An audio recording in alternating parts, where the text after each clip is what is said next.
ఎలాంటి అనారోగ్య సమస్యలకైనా సిమ్టమ్స్ కాదు రూట్ కాజ్ ని సరిచేయటం సెల్ హెల్త్ క్లినిక్ ప్రత్యేకత.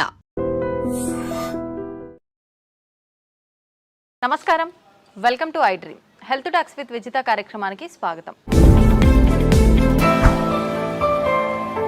ప్రస్తుతం మనతో పాటు ఉన్నారు general consultant doctor V Aditya Ranganath గారు. ఇప్పుడు వారితో మాట్లాడేద్దాం.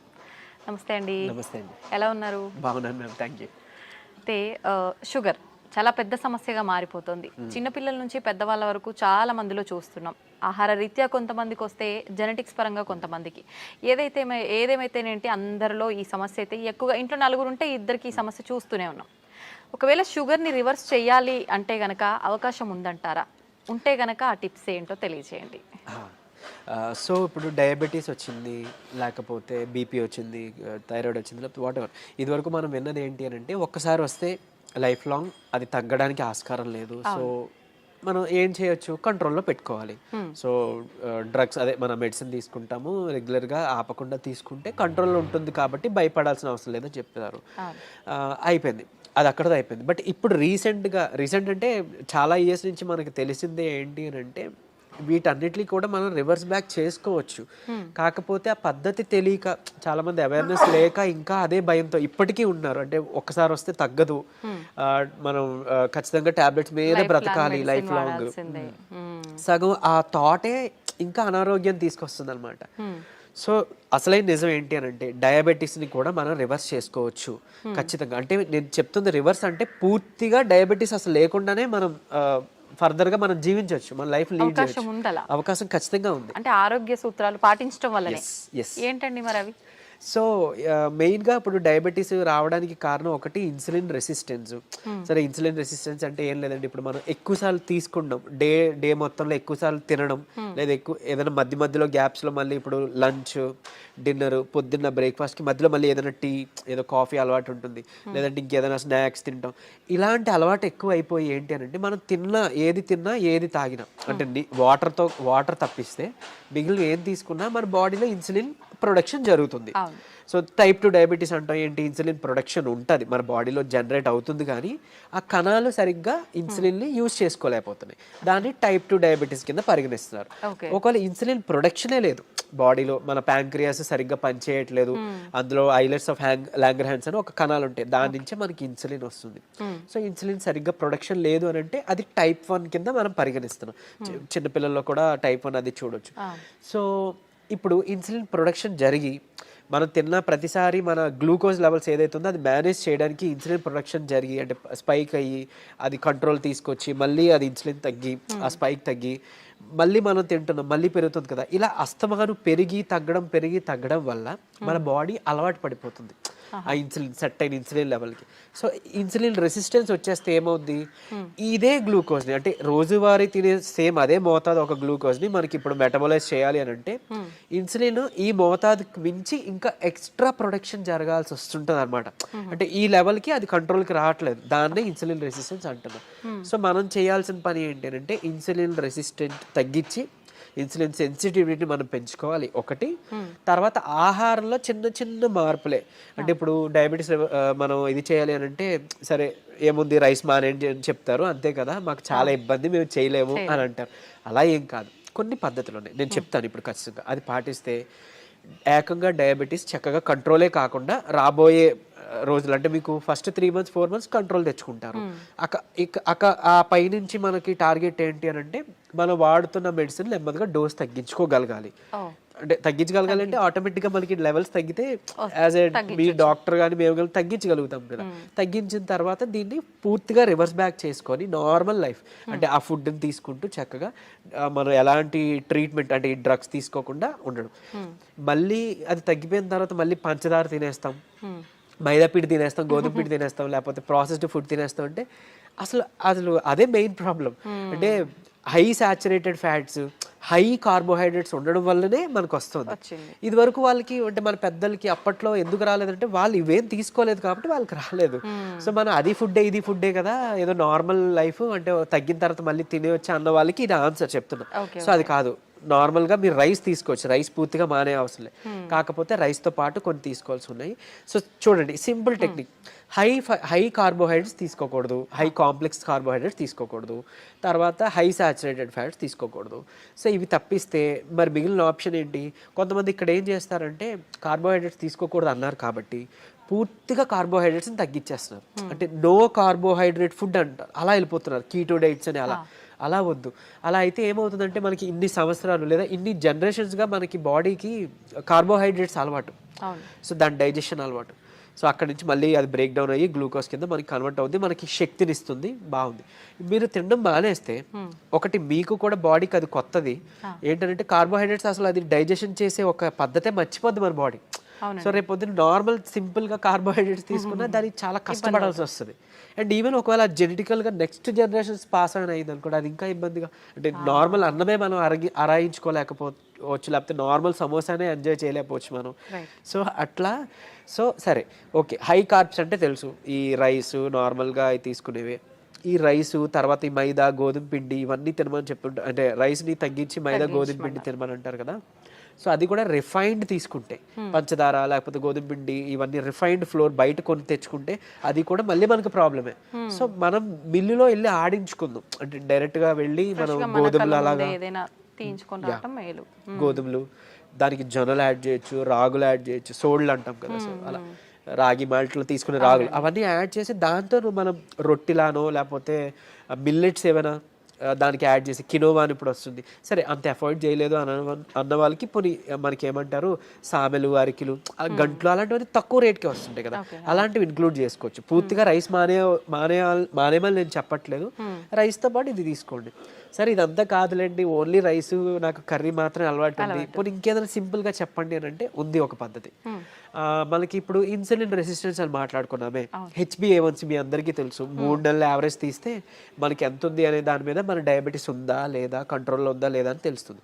సో దాన్ని మనం కంట్రోల్ పెట్టడానికే కదా ఇప్పుడు అన్ని చెప్తున్నాం. మన ఇన్సులిన్ వాడాలన్నా లేకపోతే ఈ మెట్ఫార్మిన్, మన డయాబెటీస్ డ్రగ్స్ వాడాలంటే కూడా మనకు అలానే దేవుడు కూడా ఇచ్చిన ఆహారంలో ఇవి ఈ పని చేసే ఉంది. ఏంటి అని అంటే ఒకటి కీరా దోసకాయలు, తర్వాత పంకిన్ సీడ్స్ గుమ్మడి గింజలు, తర్వాత పాలకూర.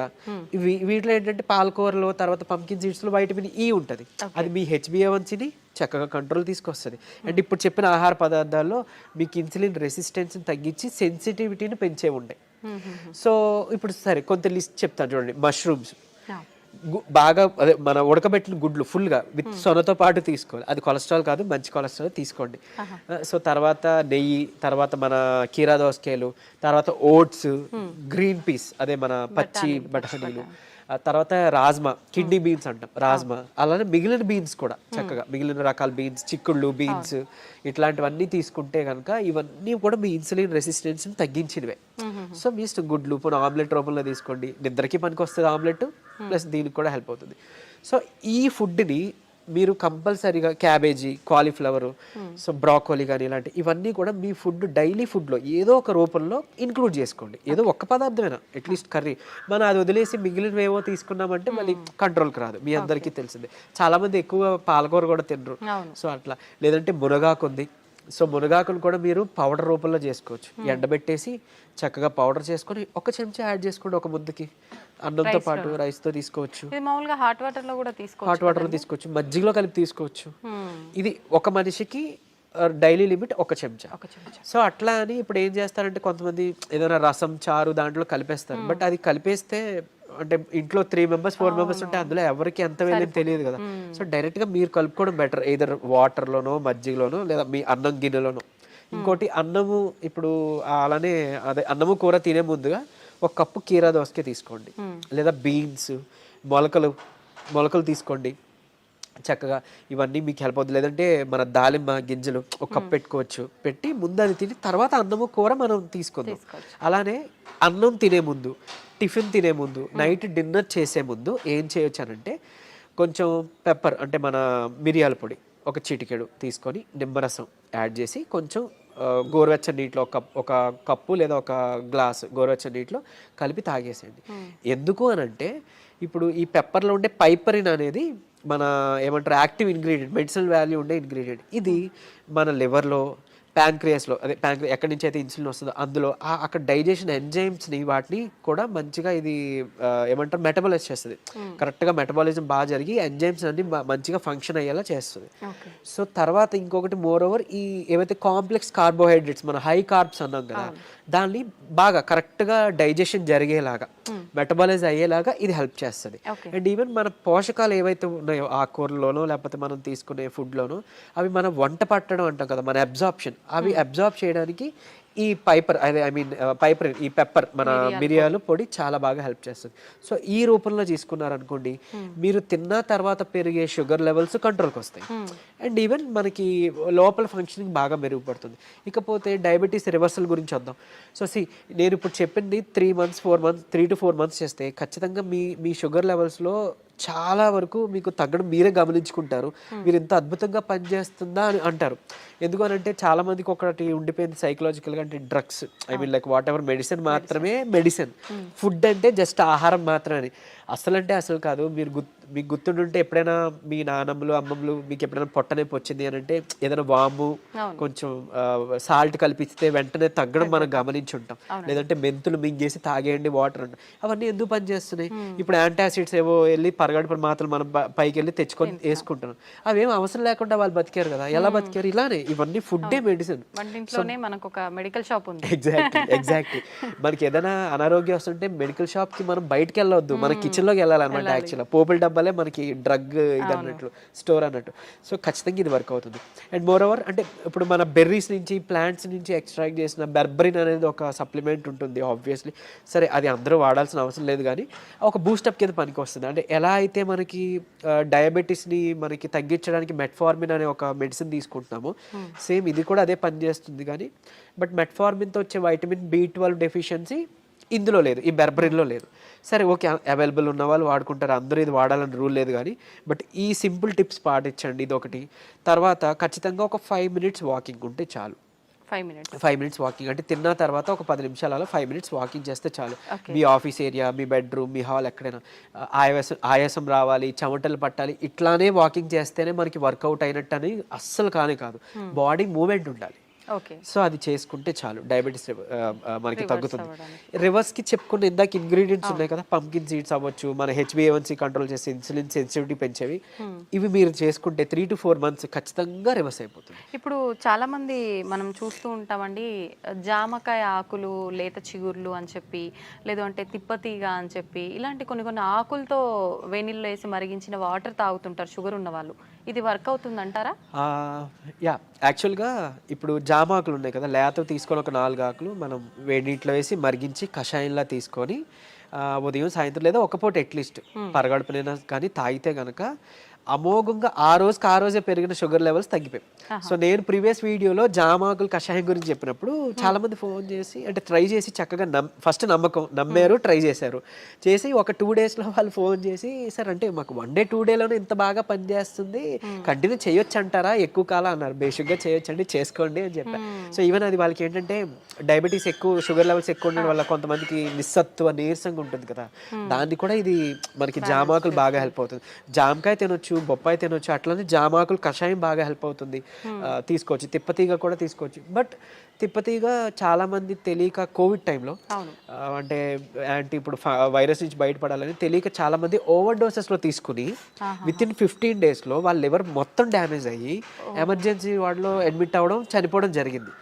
కానీ నేను ఇక్కడ చెప్పే ఒక ముక్క, తిప్పతీగ ప్రాబ్లం కాదు, ఓవర్ డోస్ ప్రాబ్లం. కాబట్టి తిప్పతీగని మనం ఇప్పుడు ఒకవేళ ఒక లైక్ 1 inch తీసుకున్నాం అనుకోండి, ఆ రూట్ ఏదైతే ఉందో దాన్ని బాగా బాయిల్ చేసి మనం దాన్ని తాగొచ్చు. దాంట్లో కొంచెం ఉసిరి పొడి యాడ్ చేయొచ్చు, లేదంటే మునగాకు యాడ్ చేసుకోవచ్చు 1/2 spoon అట్లా. ఇలాగా మనం తీసుకున్నాం అనుకోండి మనకి మంచిగా బెనిఫిటే. ఇప్పుడు అలాగని ఏంటి ఫ్లాక్ సీడ్స్ ఉన్నాయి, అవిసె గింజలు ఉన్నాయి. అవిసె గింజలు మనకి కొలెస్ట్రాల్ తగ్గిస్తుంటుంది, డయాబెటీస్ని రివర్స్ చేస్తుంది బాగా. అంటే ఒక 2 చెంచాలు మనం పౌడర్లా కానీ తయారు చేసుకొని మనం ఫ్లాక్ సీడ్స్ తీసుకుంటే, ఇదే ఫ్లాక్ సీడ్స్ గురించి ఒక పేపర్లో ఒక ఆర్టికల్ వచ్చింది. ఏంటి ఫ్లాక్ సీడ్స్ తీసుకోకూడదు, లివర్కి మంచిది కాదు, లేకపోతే ఇంకోటి ఏదో అని. కరెక్టే, ఏదైనా అతిగా తీసుకుంటే మనకి ఫుడ్ అయినా ఆబ్వియస్లీ కదా. సో అంతే, అది పట్టుకొని ఉండొద్దు. అరే ఇప్పుడు తిప్పతీగ ఏదో ప్రాబ్లం, సరే తిప్పతీగ పక్కన పెడతాయి, అట్లీస్ట్ ఫ్లాక్ సీడ్స్, ఉసిరికాయ, ఫ్లాక్ సీడ్స్, లేకపోతే మన ఏమన్నా మన పెప్పర్, సో ఇట్లాంటివి ఉన్నాయి కదా, వీటి వల్ల ఏం చేయటం జరగదు.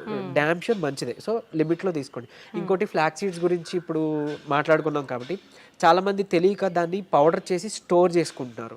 వద్దు, అది ఏంటి అని అంటే ఆక్సిజన్కి సెన్సిటివ్ అనమాట, ఎయిర్ సెన్సిటివ్ యాక్చువల్గా. దీన్ని మనం ఎంత ఎయిర్ టైట్ దీంట్లో స్టోర్ చేసుకున్నా, ఎంత అమోఘంగా పనిచేస్తుందో ఇది అంత చేడ్ చేస్తుంది స్టోర్ చేస్తే. ఆక్సిడైజ్డ్ అయిపోతే మనం ఎంత ఇది చేసినా అది అయిపోతుంది.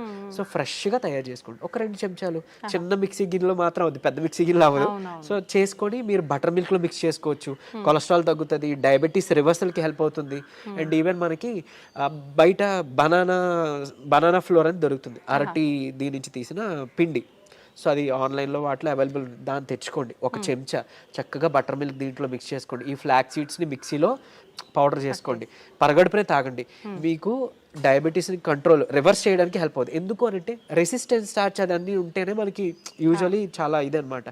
సో డయాబెటీస్ రివర్స్ చేయడంలో ఈ అరటి ఫ్లోర్ ఏదైతే ఉందో అమోఘంగా పనిచేస్తుంది. ఒక్క చెంచా చాలు, మీరు తినే దాంట్లో ఎందులోనూ కలుపుకోవచ్చు. ఈవెన్ ఏమంటారు, మీరు తినే ఏదైనా అట్టు రొట్టెలో వేసుకోండి, లేదంటే ఇలా బటర్ మిల్క్లో మిక్స్ చేసుకోండి. ఇది ఖచ్చితంగా మీ డయాబెటీస్ రివర్సల్కి హెల్ప్ అవుతుంది. సో ఎందుకు, ఇన్సులిన్ రెసిస్టెన్స్ మనకి మెయిన్గా రివర్స్ అవుతుంది కదా, అంతే. ఇదే సీక్రెట్ ఫార్ములా, ఇది నమ్మి చేయండి. నిజంగా చెప్తున్నా, మీరు ఇయర్స్ డ్రగ్స్ అది వాడాల్సిన అవసరం లేదు. అండ్ ప్రీవియస్గా ఒక వీడియోలో నేను చెప్పాను, లైక్ పరగడుపున ఒక చెంచా కలబంద గుజ్జు తీసుకోండి అని. అది నేను ఎక్కడో మెడికల్ క్యాంప్కి వెళ్ళినప్పుడు ఒక ఆవిడ నా వీడియో చూసారంట, ఆవిడ కంట్రోల్ అయింది. సో మీరు ఇదివరకు వాడేవారు కదండి ట్యాబ్లెట్, ఈ నెల చాలా వరకు తగ్గింది. ఏం చేశారంటే, మీ వీడియో చూసాను సార్, యాక్చువల్గా కలబంద గుజ్జు చెప్పారు, పరగడుపును తీసుకోవడం మొదలు పెట్టాను, నాకు ట్యాబ్లెట్ తగ్గిపోయింది, సగానికి సగం డోస్ తగ్గిపోయింది. And with in next 2nd or 3rd monthలో ఆవిడకి పూర్తిగా నేను ఆపేశాను, ట్యాబ్లెట్ తీసుకోవాల్సిన అవసరం లేదు, ఆవిడకి డౌన్ అయిపోతుంది. సో అంత బాగా పనిచేస్తాయి మనకి దేవుడు ఇచ్చిన ఇవన్నీ మెడిసిన్సే. సో ఇందులో చెప్పింది ఏదైనా వాడుకోండి. మీకు ఏం పని చేసిందో కమెంట్లో చెప్పండి. సో మిగిలిన వాళ్ళకి ఇన్స్పైరింగ్గా ఉంటుంది. అండ్ ఏది పని చేయలేదో లైక్ నాకు తెలిసినప్పుడు నేను సజెస్ట్ చేయగలుగుతాను మీకు ఆల్టర్నేట్గా. ఓకే, థ్యాంక్ యూ అండి. నిజంగా చాలా యూస్ఫుల్ టిప్స్ అనేది తెలియజేయడం జరిగింది. నమస్తే.